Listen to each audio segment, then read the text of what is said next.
Hello, I'm Emma. Thank you for clicking on this video. If you did, either you love vampires, you need something really boring to fall asleep to, or you're my English professor, and whichever one you are, thank you. I've never done this before, so I'm sorry if this is really awkward, but yeah, I'm really excited.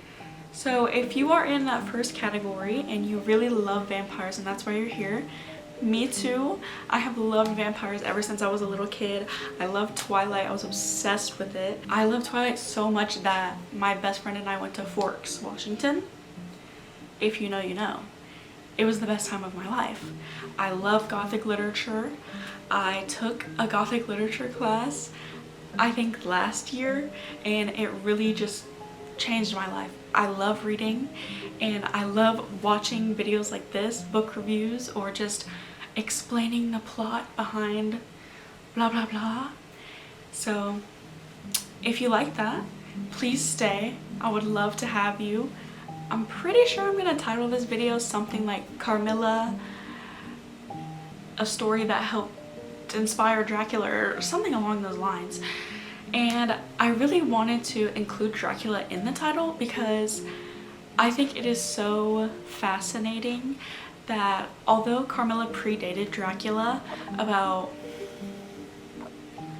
I don't know, I'm gonna put it on the screen, this many years, it just did not blow up for a plethora of reasons that I will not get into, but it helped inspire Dracula, and there are some similarities, but there are some differences.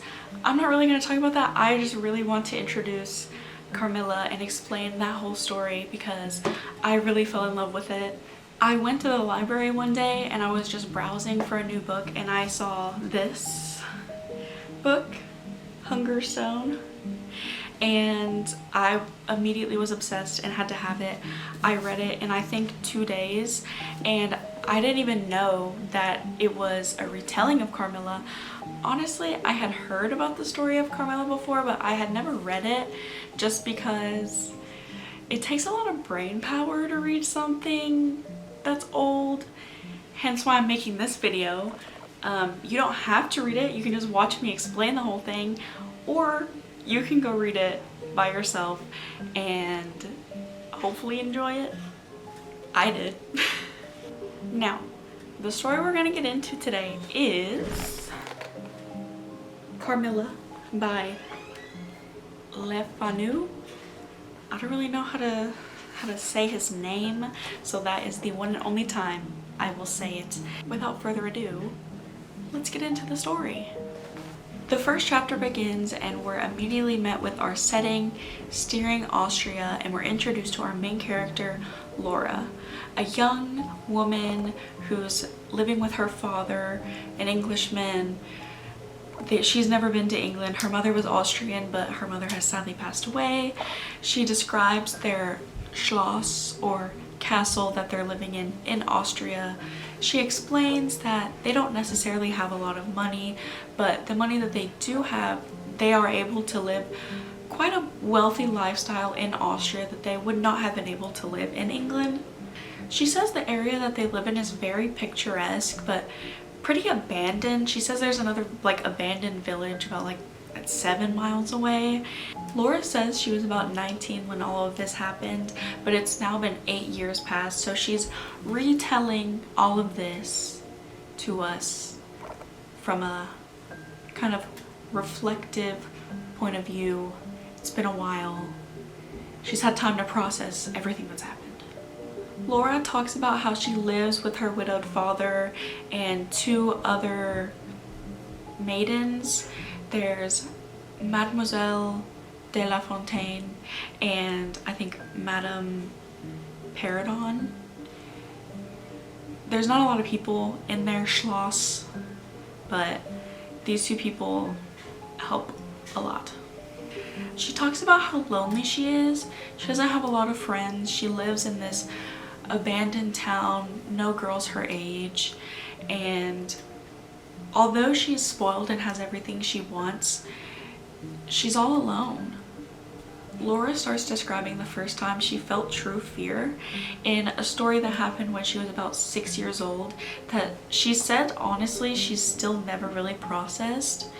She's 6 years old, she's sitting in her nursery all alone. Laura was really sad, she felt really neglected by her nursery maids, and she started crying until she noticed another little girl around her age kneeling and looking at her with her hands under the covers. Laura was comforted by her face and was even more comforted when this little girl came and caressed her and comforted her in her bed. She was soothed into sleep when suddenly she was awoken by this excruciating, piercing sensation in her chest. She said it felt like 2 needles digging into her breast. Laura was immediately awoken and she saw the other little girl and she screamed. She says the other little girl slipped off of her bed, and underneath her bed the nursery maids came running in. They were looking for this other little girl. Nothing was found, and it was just a crazy night. Laura said the bed next to her still felt warm even after the little girl could not be found, and everyone just thought she was dreaming. Laura says this incident traumatized her for a really long time. She had issues going to sleep, someone had to stay with her, she was terrified of being alone. They had a doctor try to come and give her medicine every few days. Her father tried to comfort her. They said it was just a dream, but she knew in her heart and soul that whatever happened that night was not a dream. She says an old clergyman came to visit her house and pray with her, and she says that she remembers that incident and him praying with her extremely vividly, even all these years later. The second chapter opens up with Laura retelling an event from when all of this started. She's 19. She's on a ride with her father and the 2 madames. They're supposed to be having guests, a General Spielsdorf and Bertha Renfeld. And Laura was really excited because another woman her age was supposed to be coming and visiting. She's so lonely, she needs someone to talk to. But unfortunately, her dad breaks the news that the general has sent a letter and said they're no longer coming because Bertha has passed away. Now, they knew she was sick, but they didn't know it was deathly, and this was just crushing for Laura because her hopes were so high of meeting this girl, and suddenly she's dead. Laura's father then quotes Shakespeare. He quotes, "In truth, I know not why I am so sad. It wearies me. You say it wearies you, but how I got it came by it. I forgot the rest, but I feel as if some great misfortune were hanging over us. Foreshadowing. Clock it."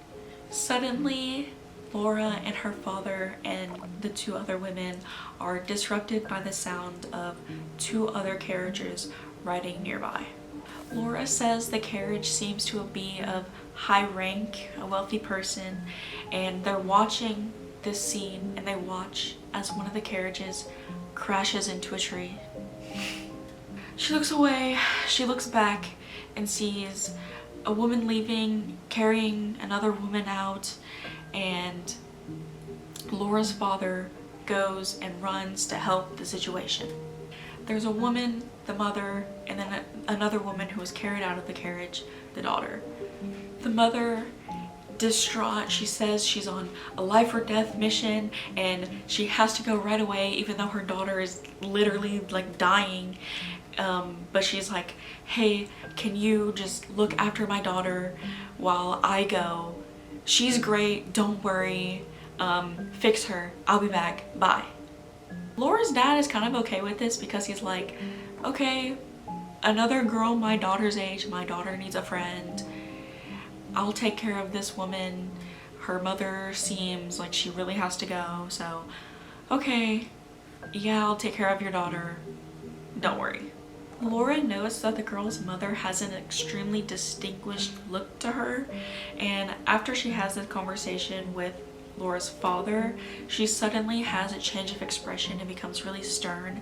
She comes over and talks to her daughter, whispers something in her ear, and then rides away in the carriage.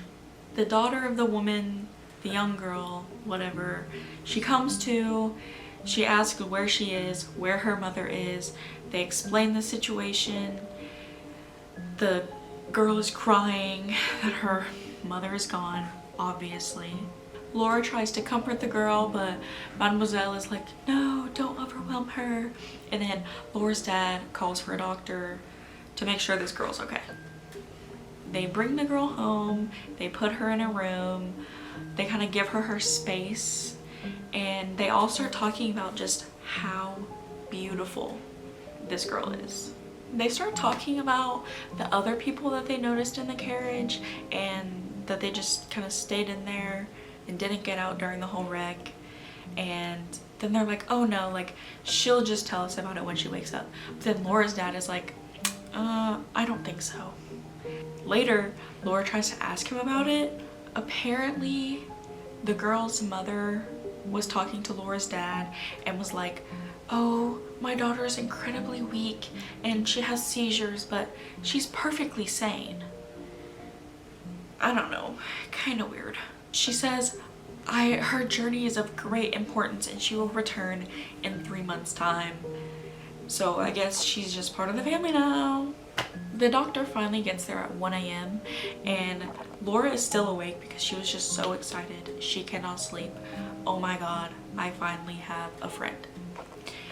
The doctor looks at the girl and comes to the conclusion that she has no injuries from the crash and she's just fine. So everyone is fine to go see her.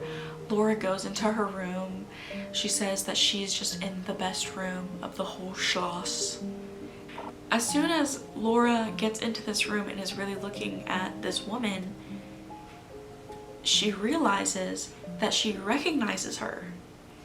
It's the girl she saw in her dream when she was 6. But the girl says that she also recognizes Laura. She tells Laura that she had the same exact dream experience or whatever that Laura had, but in reverse. So suddenly Laura is like filled with like overwhelming sense of relief, like, oh my gosh, I'm not alone. This woman understands me. The girl says she feels drawn to Laura, and Laura says that she shares those same feelings. Laura is kind of confused as to where all of this attraction is coming from, but she can't help it. She's just obsessed with this girl. They end up going their separate ways, going to bed.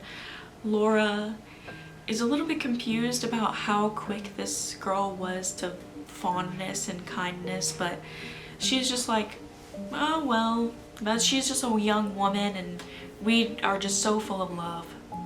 The next day they meet up and Laura is so happy that she finally has someone to share her life with. She calls this woman beautiful again. Count how many times that freaking happens in this book. And they laugh at their apprehension yesterday and whoop-de-doo. She learns that this girl's name is Carmilla, and we are introduced to Carmilla, the girl in the carriage crash, the second main character of our novel. She describes Carmilla as extremely graceful and slow with beautiful features.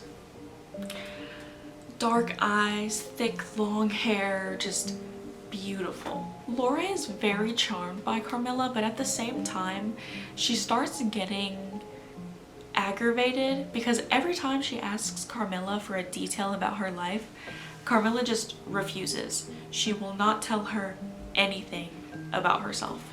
They get into some arguments because Laura really wants to know more about her new friend, but Carmilla will not give up any personal information.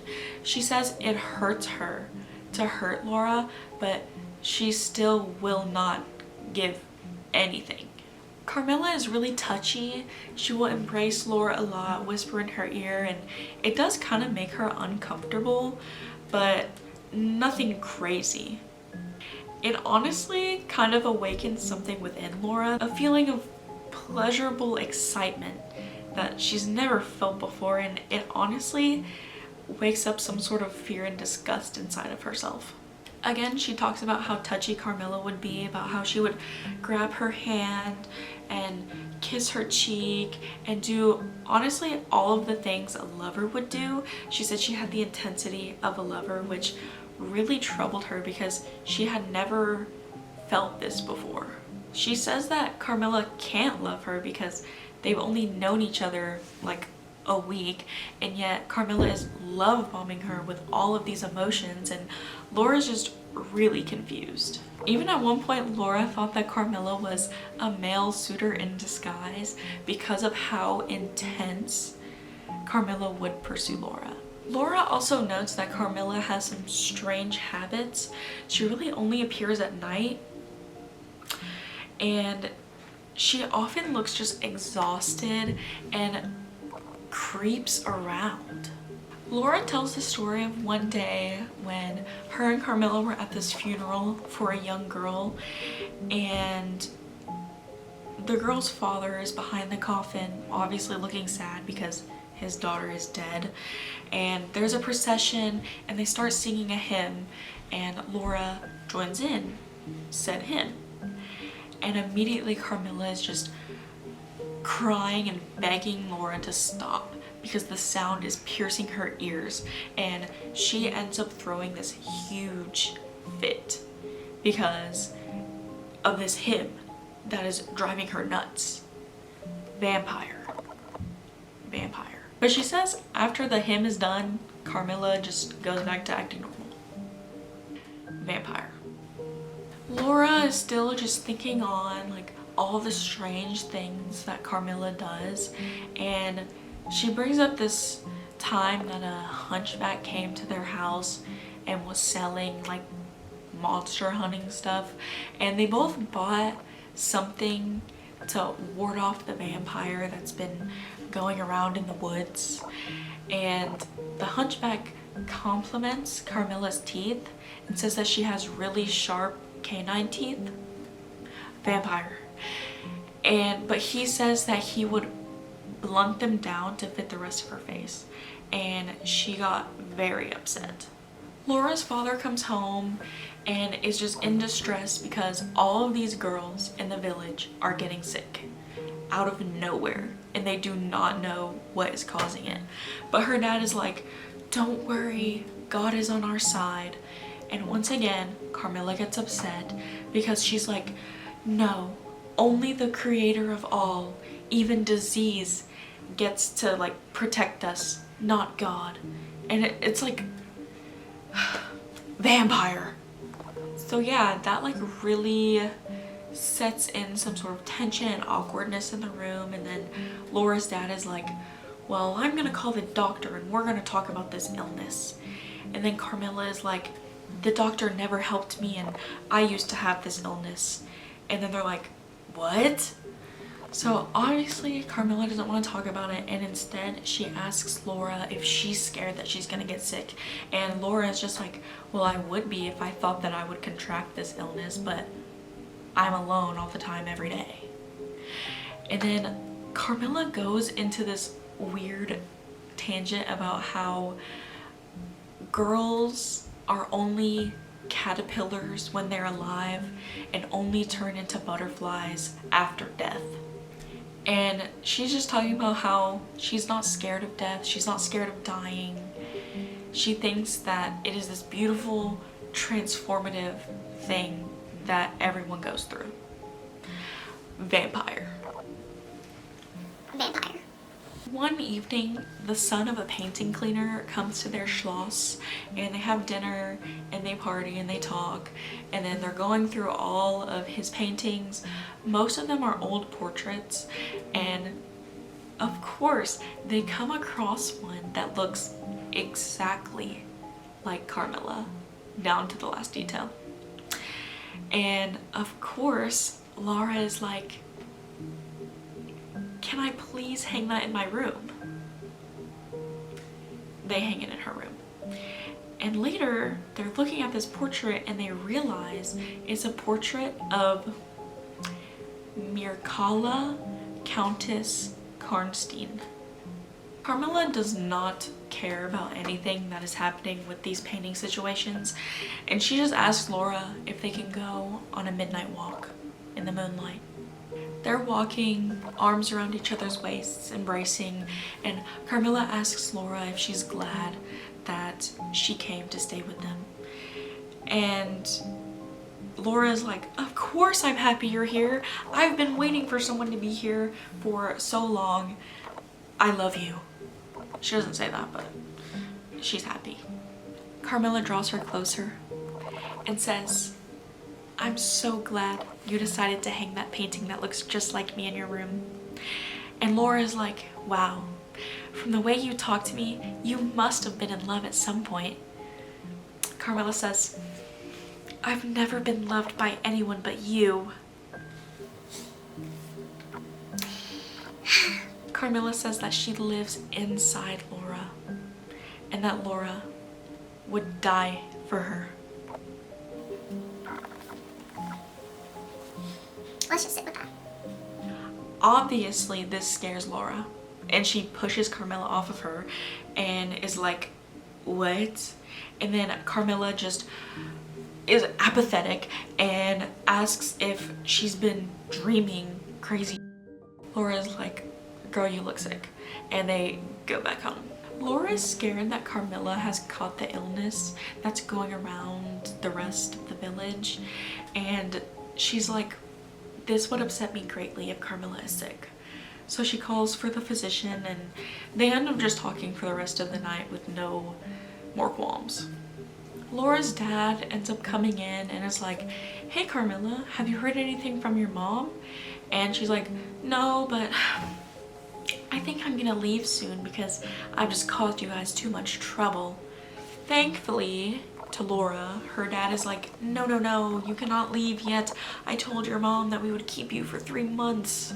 Laura goes to bed and she locks her door and she's all asleep when suddenly she has a dream that night of a black cat walking around her room and crawling in her bed.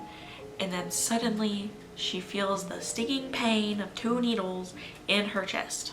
She wakes up screaming and she sees this figure of a woman standing at the end of her bed. The figure ends up going to the door and leaving, and Laura is freaking out, and then she's like, what if it's just Carmilla playing a trick on me, but the door is still locked? So she just goes back to bed and lays there frozen for the rest of the night. That dream really just put this sense of impending doom into Laura's body. She really couldn't vocalize how scared this made her. She feels like she can't tell her dad because he'll just laugh at her, so she ends up telling the 2 mistresses in the house. Lo and behold, when Carmilla comes down from her room later that day, she was like, oh my god guys, I was really scared last night. I had this really scary dream. I was surrounded by some sort of darkness and there was a dark figure in my room that only went away when I would touch this charm. They talk to each other about their dreams and Carmilla is like, this isn't anything. This is just the sickness and it's no evil spirits, just the illness. And she says that this charm is natural and scientific and the antidote to their nightmares. Laura pretends to agree with her, but she's not entirely convinced. Laura sleeps soundly the next few days. She honestly sleeps really good, but she just keeps waking up feeling exhausted. She says she feels like something changed inside of her. She says she begins to contemplate death, not in a suicidal way, but just in a way of just letting it happen. She refuses to tell her dad that she's sick, but Carmilla is just constantly becoming more and more clingy, more and more devoted to her, won't leave her alone. The next few days, she can't really remember her dreams, but she can remember these pleasant but strange sensations. All she can really remember is the sense of a dark place and a really deep female voice. Carmilla. And she sometimes imagines a hand drawing across her cheek and warm lips kissing her. 3 weeks go by and she's just getting more and more sick. It's affecting her physical appearance and her dad keeps saying, "Are you sick?" And she just is denying it. Carmilla is also complaining about these dreams and sensations, but they're not nearly as bad for her. One night, Laura has a dream where she hears a sweet female voice tell her, "Your mother warns you to beware of the assassin," as Carmilla appears, bathed in a pool of blood. Laura wakes up terrified that Carmilla has been murdered. She runs and cries for help. They all go try to knock on Carmilla's door. There's no answer. They force the door open and everything in the room is fine except Carmilla is nowhere to be found. They kind of calm down after seeing that nothing has been disturbed in her room, but now they have to find her.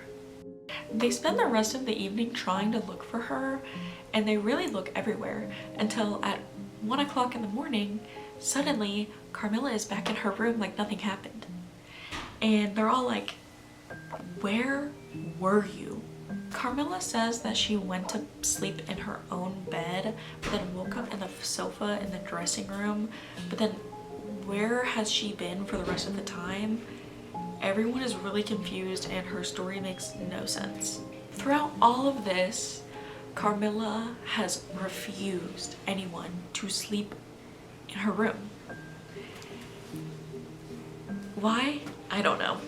I take it back, I do know. It's because she's a vampire and she's killing people. The next day, the doctor comes to look at Laura because she looks like she's dying. And the doctor is very concerned because she is dying. And then the doctor asks about the feeling of needles piercing her skin in her chest, and then she shows him where this happened. It says on her chest it's just a small blue dot, and the doctor is like, "Oh no, you don't have to worry about that. It's all okay. She's not in any danger. She will recover soon." They say the doctor's gonna come back and look at her later. They all think she's just gonna get better. They're all talking about how weird the doctor was, and then suddenly Laura's dad gets another letter from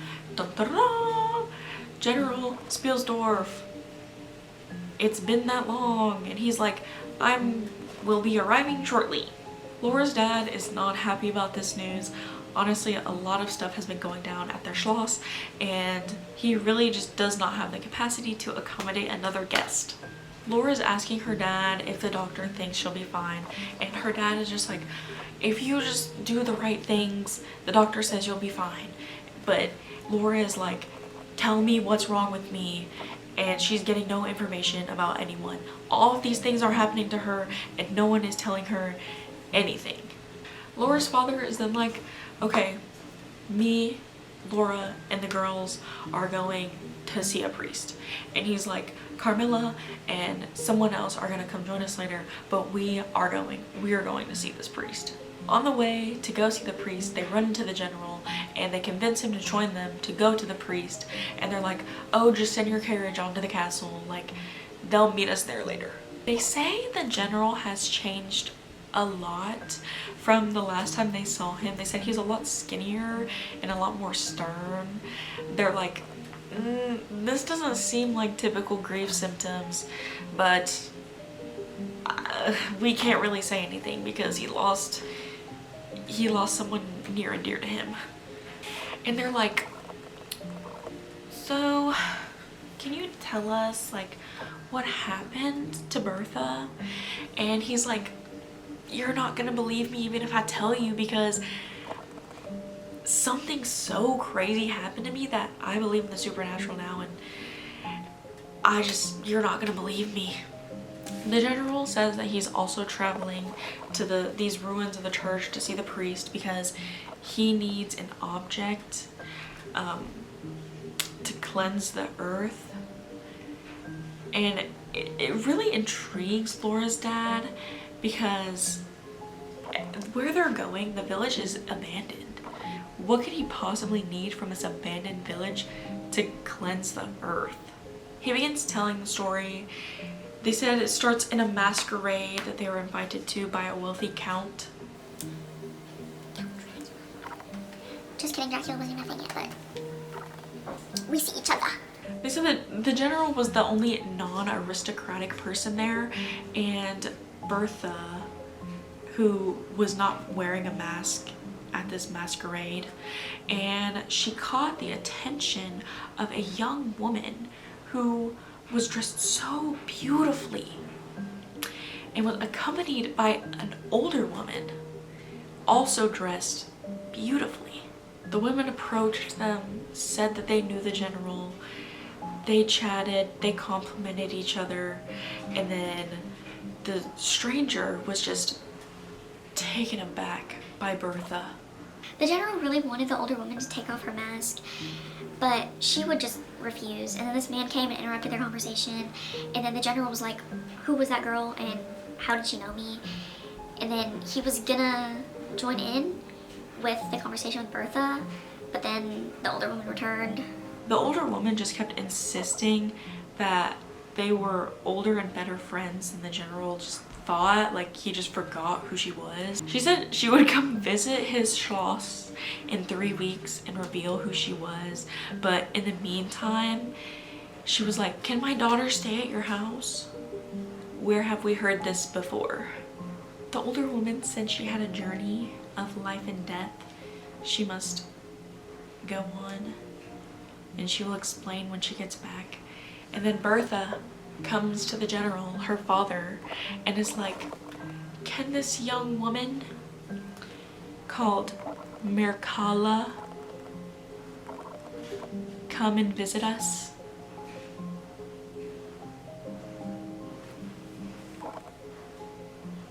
We're putting the pieces together. The general said that usually he would be like, who is this person? How do I know them? But he was just so taken aback by this woman's beauty that he was just like, yeah, she can. The girl's mom was like, okay, I'll be back. Don't ask her anything about who she is or who we are, but have fun. The general goes on in his story and starts talking about how Mircalla was living with them and how she would just always complain about being fatigued and just would not leave her room until late in the afternoon. Honestly, all of these traits that Carmilla is exhibiting. And at the same time, Bertha started getting sick and really weak, much like Laura at this time. The general story ends because they arrive at the village, abandoned village, and the general is like, man, I really need to see the grave of Mircalla, Countess of Kernstein. Obviously, because this girl named Mircalla just stayed at his house and then all of a sudden his daughter died. But Laura's father is really confused because the Countess has been dead for years, but the general is like, no, I must reclaim vengeance against this evil, evil woman. And he's like, no, I must cut off her head. And then Laura's dad is like, what is going on? The general is talking to this woodman that he found. They're trying to get some information. The woodman can't give him no information. And then the general is like, why is this place so abandoned? And the woodman is like, well, it's because we were attacked by a vampire. And they were only saved when a nobleman came and cut off the vampire's head. The nobleman then reportedly moved Mircalla Kernstein's tombstone elsewhere to an unknown location, and then he leaves. The general finishes his story. Bertha got more and more sick. They invited a doctor. The doctor couldn't help. The physician gives him a letter and is like, only open this when you're with a clergyman. And he does, and the doctor is like, your daughter is being attacked by a vampire. He was skeptical, but honestly, his daughter was getting sick for no reason, so he needs to do something and he needs to do it fast.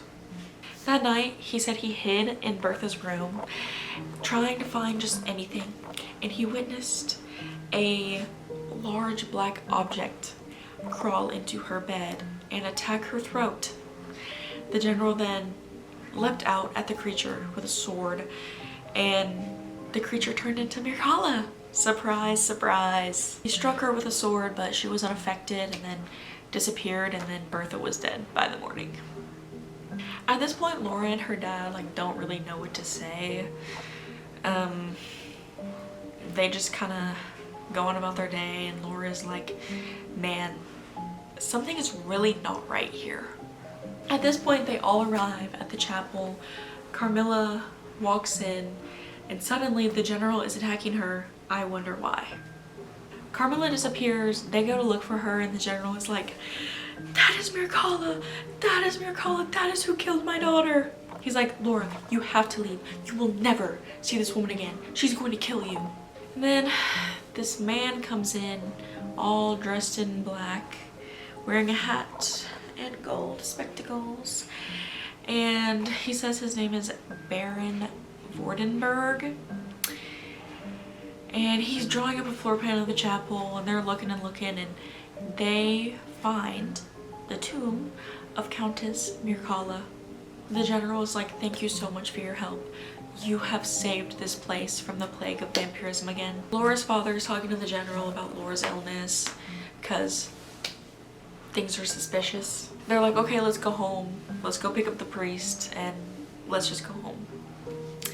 But when they go home, they see Carmilla is still not anywhere to be found. Laura's father does not explain anything that happened to her. And then multiple servants sleep in her room that night, and Laura's just like, why are you guys being weird around me? However, a few days go by, and Laura's like, I think I know what's going on. She tells of the myth of the vampire, which, considering the number of vampires on the countryside, she says is just impossible to deny any longer. She now understands the truth, and that Carmilla is a vampire. Dun dun dun. We been new. Girl, we been new.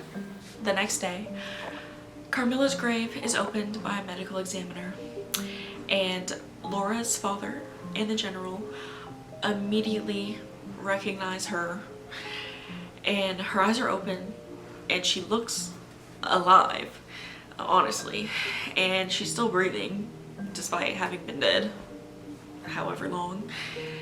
They said the coffin is filled with blood upon which her body floats, and they're faced with, duh, she's a vampire. They end up driving a stake through her heart. They cut off her head, from which blood is going everywhere, blood, blood, blood. They burn her body, they throw it in the river. Yay, there's no more vampire, yay! Laura says she wasn't there herself. She's just reiterating this from what people have told her happened. And Laura just finishes telling all of this story and is reflecting with honestly a lot of anxiety.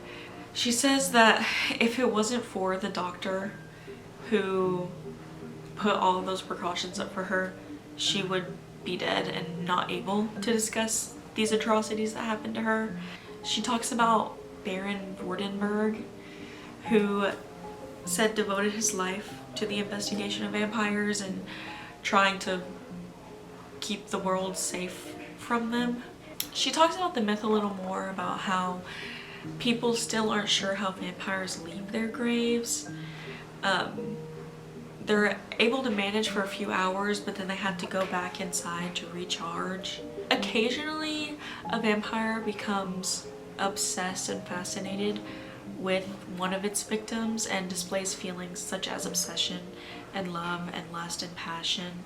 And in these instances, the vampires will just wait until they can satisfy its craving for blood and just get by on feelings of desire and love. But in most cases, the vampire doesn't wait and is just like, rah, rah, rah, I'm gonna kill you. The Baron reveals that vampires come into existence when a person commits suicide, and then the people who they visit also die and then also become vampires. Laura ends the story saying that after the events with Carmilla, her father took her on a trip to Italy for more than a year to try to make her feel better. Laura said sometimes she even still imagines Carmilla, sometimes as a beautiful girl that she thought she knew and was obsessed with her and that had this lovely bond, but sometimes she is haunted by the memory of Carmilla coming into her door and hurting her at night.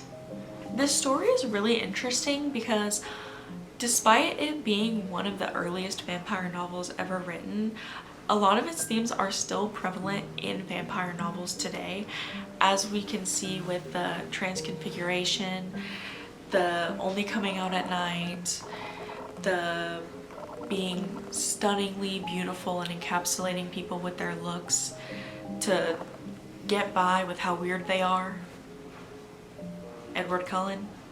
Bram Stoker said that he was inspired by Carmilla, along with other novels and vampire poems and all that. Carmilla wasn't the one and only inspiration. I hope you enjoyed. I hope you learned something about the first female vampire.